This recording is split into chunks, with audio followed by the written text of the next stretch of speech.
Beed police स्टेशनमध्ये 5 पलंग आणण्यात आले होते, त्यातील एक पलंग गायब झाल्याची माहिती आणि त्यामुळे बीड पोलीस स्टेशनमध्ये आणण्यात आलेला एक पलंग कुठे आणि कुणासाठी गायब करण्यात आला असा सवाल विरोधकांनी उपस्थित केला. बघूया.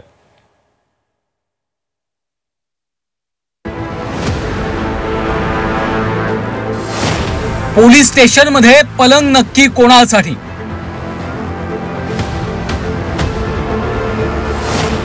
पाच पलंगांपैकी एक पलंग गेला कुठे?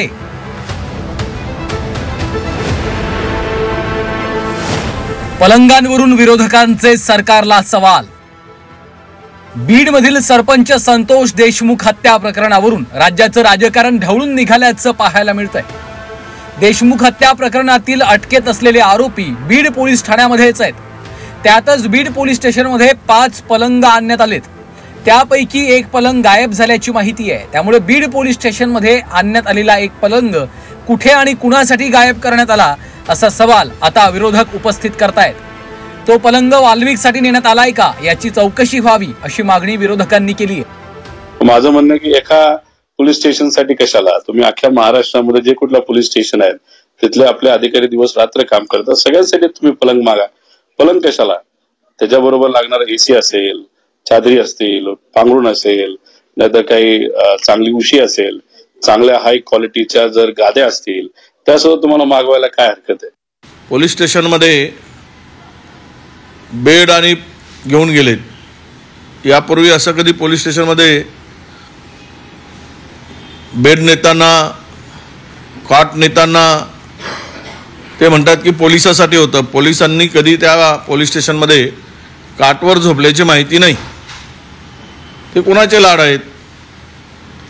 ते वाल्मिकराचे लाड पुरवण्यासाठी, त्याला बेडवर झोपवण्यासाठी पोलीस कस्टडीत असताना ते नेले काय यावर चौकशी झाली पाहिजे.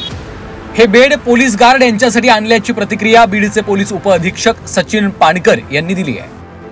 काही गार्डने आमच्याकडे मागणी केली होती की आम्हाला रेस्ट करण्यासाठी रेस्ट रूम तर आहे परंतु पलंग नाहीयेत, तर त्याची सोय करावी. तर त्या अनुषंगाने मी येथील जे प्रभारी अधिकारी आहेत त्यांना मी सूचना केली होती की आपण तात्काळ गार्ड जे आहेत त्यांच्या रेस्टसाठी, त्यांच्या आरामासाठी पलंगाची सोय करावी. तर हे मुख्यालयातून शासकीय जे पलंग आहेत ते मुख्यालयातून आमच्या गार्डसाठी आम्ही इथे आणलेले आहेत. तर हे बेड्स या प्रकरणाआधीच मागवल्याची माहिती अन्न आणि नागरी पुरवठा मंत्री धनंजय मुंडेंनी दिली आहे. या प्रकरणाशी त्याचा संबंध नसल्याचं मुंडेंनी म्हटलंय.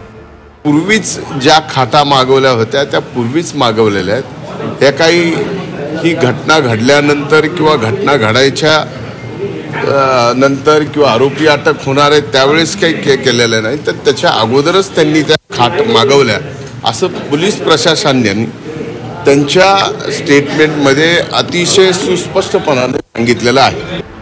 बीडमधील बेडवरील आरोपांवरून मुख्यमंत्री देवेंद्र फडणवीसांनीही विरोधकांना चांगलंच सुनावलंय. न पाहता केवळ प्रसिद्धी मिळवण्याकरता हे जे काही बोललं जातं त्यांना केवळ प्रसिद्धी पाहिजे. पोलिसांनी स्पष्ट केलं, ॲडिशनल पोलीस कुमक तिथे आलेली आहे, ॲडिशनल पोलीस कॉन्स्टेबल त्या ठिकाणी आले आहेत. त्यांना काय जमिनीवर झोपवायचं? त्यांच्याकरता आणलेले कॉट आहेत. पण काही लोकांना प्रसिद्धीची हाव असल्यामुळे ते कोणी म्हणते एन्काउंटर होणार, कोणी म्हणतं अजून काय होणार, ही प्रसिद्धीची हाव आहे, बाकी काहीच नाही आहे. एकीकडे बीडमधील सरपंच हत्या प्रकरणाचा तपास सीआयडी आणि पोलिसांनी वेगात सुरू केलाय, तर दुसरीकडे विरोधकांनी या तपासावरून अनेक प्रश्न उपस्थित केल्याचं पाहायला मिळतंय. त्यात अचानक आलेल्या बेड्समुळे विरोधकांनी आरोप करत रान उठवून दिलंय. बीडवरून विष्णू बुर्गेसह ब्युरो रिपोर्ट, झी 24 तास, मुंबई.